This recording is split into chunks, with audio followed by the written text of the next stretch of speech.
Bonjour à toutes et bonjour à tous. Une petite vidéo pour vous présenter rapidement donc JSOLEX, la version 1.0 que je viens juste de sortir.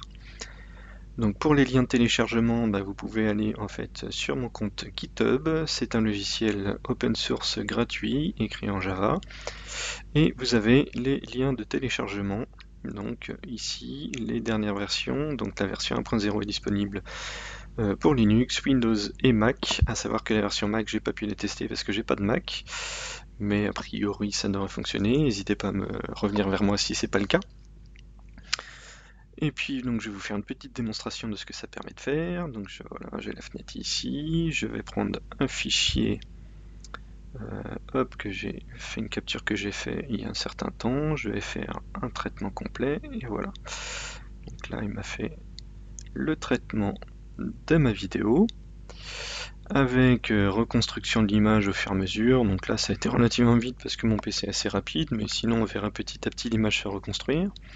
Le disque solaire, une version où on peut jouer voilà, sur le stretching des paramètres si ça vous intéresse de faire ressortir un petit peu plus certains aspects de l'image. Une version colorisée, donc là qui a été colorisée en fonction des paramètres quand ici j'ai fait la sélection. Donc on peut sélectionner les différents traits et ça permet voilà, d'avoir la colorisation automatique. Une éclipse virtuelle donc, qui est faite, et au passage on remarquera qu'il y a une correction de l'image qui a été faite avec une petite rotation. Une version où il y a le mix en fait entre la version colorisée et l'éclipse virtuelle. Une image en Doppler, et puis par défaut il va aussi nous générer une image donc, de la photosphère.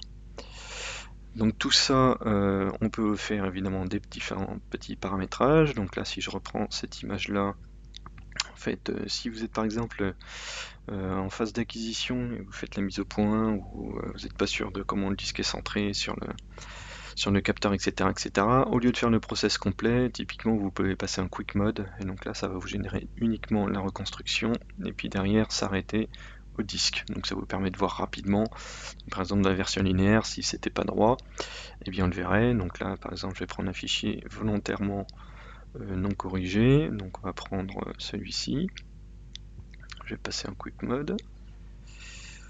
Voilà, et donc là on voit par exemple, ça a été, voilà, j'ai une image qui a été tronquée, donc j'étais pas sur un disque complet, donc il fallait que je recentre sur le capteur, ce que j'ai fait après, mais donc le quick mode est assez pratique pour ça, ça évite d'avoir un traitement trop long.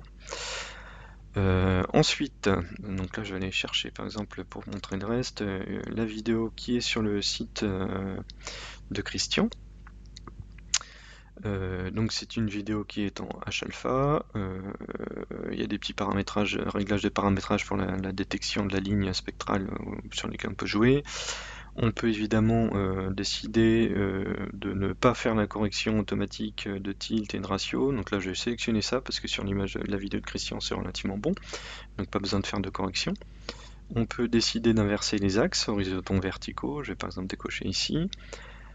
Rentrer toutes nos informations. Alors là, évidemment les informations ne sont pas correctes puisque c'est mes informations à moi, mais pour la démonstration c'est pas très intéressant. Et puis derrière, différentes choses. Donc par exemple, ici la correction, la sauvegarde automatique des images. Donc par défaut, la première fois que vous installez le logiciel, il vous met là, ça c'est coché. Moi je le décoche souvent parce que quand je fais ma mise au point, que je fais des différentes vidéos, voilà, je vais pas polluer mon disque avec des images que je vais pas garder. Donc au début je le décoche et puis après je le recoche. Et puis vous avez d'autres options, par exemple générer des images de debug. Donc là on va voir ce que ça fait si je coche ça.